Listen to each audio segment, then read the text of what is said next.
All for Content, édition 2024. Stéphane Marchand, vous êtes directeur de l'innovation chez Pymalion. Bonjour. Exactement, bonjour.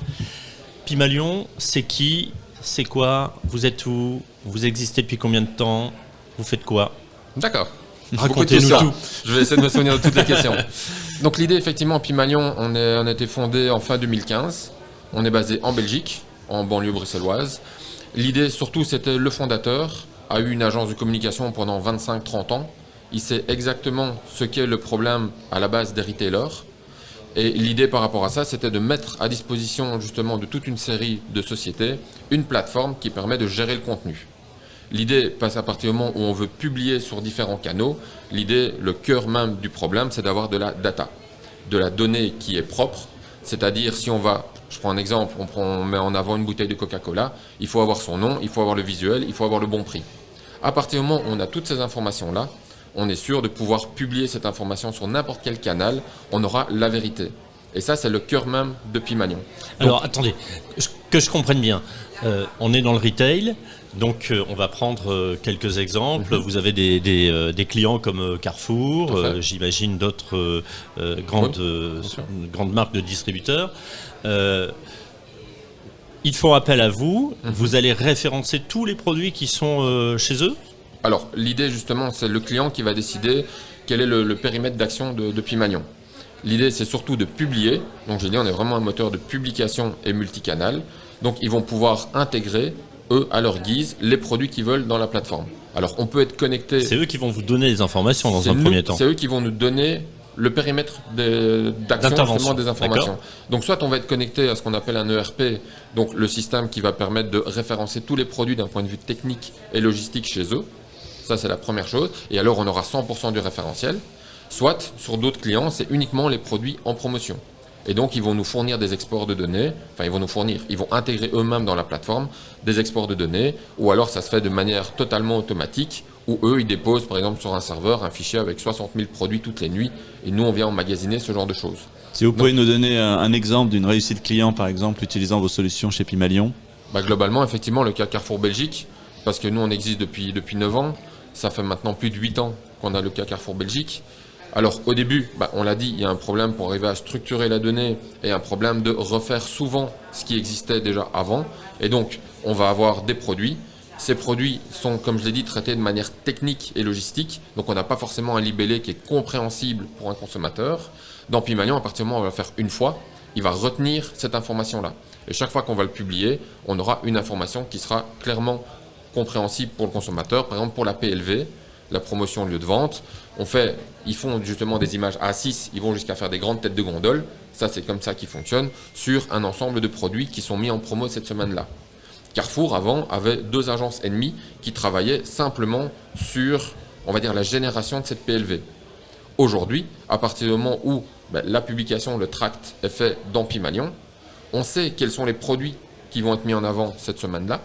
Donc maintenant, ils ont un bouton magique qui leur permet de générer en un quart d'heure l'ensemble de tous les formats. Et tous les formats, c'est 8 formats différents. Je l'ai dit, on vient de Belgique, dans notre ADN, on sait qu'on doit être multilingue, nous. Donc quoi qu'il arrive, ça va être généré en français, en néerlandais, en allemand, et puis même une langue qui va être bilingue. Et on va concaténer, donc on va venir mettre ensemble du néerlandais et du français, toujours sur ces petites affiches A6 et sur ces grandes têtes de gondole.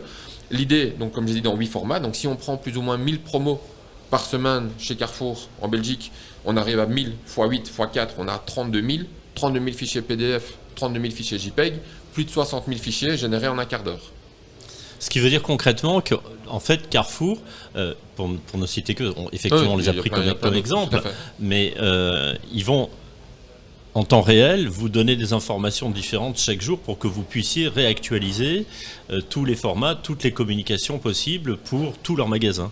Ils ne donnent rien du tout, ils le donnent à la plateforme et ils le donnent à la plateforme. Enfin, quand je dis ils le donnent à vous, ils le donnent à la plateforme et ensuite tout se génère de façon automatique. Tout se génère automatiquement jusqu'à distribuer ces différentes informations auprès des magasins pour lesquels on a mis en place une autre plateforme justement qui est plus dédiée à du métier pur. Quelqu'un qui est responsable affichage, il se connecte, il voit le track de la semaine, il voit tous les produits avec tous les formats qui sont disponibles, il l'ajoute dans son panier d'impression et puis après il l'imprime directement dans son magasin en toute autonomie. Avant, ce qui se passait, c'était des commandes qui étaient faites auprès d'imprimeurs qui venaient livrer chez le magasin décidait ce qu'il mettait, le reste c'était en petites boulettes à la poubelle. En termes d'écologie et d'économie, on a vu mieux. Maintenant, ils sont totalement autonomes sur l'impression de ce genre de choses. Et là, les fonctionnalités innovantes que vous présentez sur le salon All for Content. Alors, sachant que vous êtes le directeur de l'innovation. Tout à fait. Donc, globalement, je l'ai dit, on a ce qu'on va appeler un PIM. Donc, PIM, c'est un acronyme pour Product Information Management, c'est le référentiel de toutes les données produits. On va avoir un DAM, qui est aussi un acronyme pour Digital Asset Management. Donc, vraiment, avoir l'ensemble, une bibliothèque de toute une série de fichiers, quels qu'ils soient. Donc, pas que des visuels, il peut y avoir plein d'autres choses, toutes les images de marque et autres.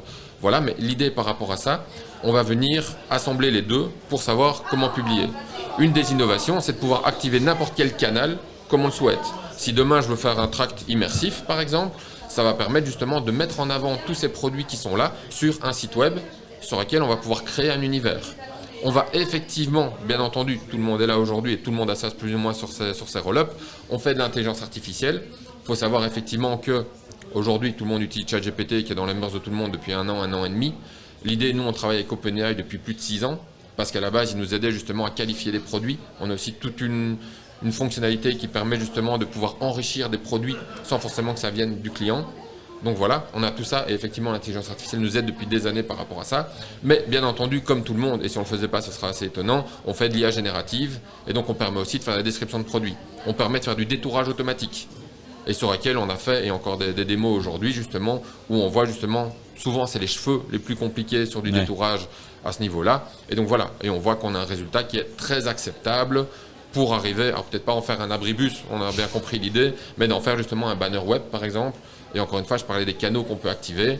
Aujourd'hui, un client est tout à fait capable de créer son propre banner animé directement dans la plateforme en choisissant les produits qu'il veut et de les publier sur des régies médias en toute autonomie sans devoir faire appel justement à des prestataires qui vont mettre ça en place et qui va surtout demander du temps en plus de l'argent.